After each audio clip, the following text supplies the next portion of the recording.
జనగణ మంగళదాయకుడా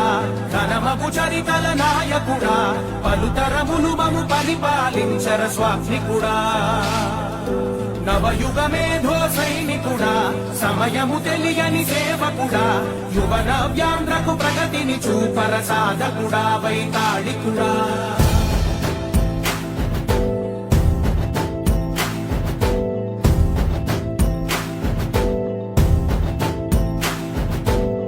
ప్రతి ఇల్లు నిన్నే నిన్నే పిలిచింది ప్రతి గడప నీకే స్వాగతం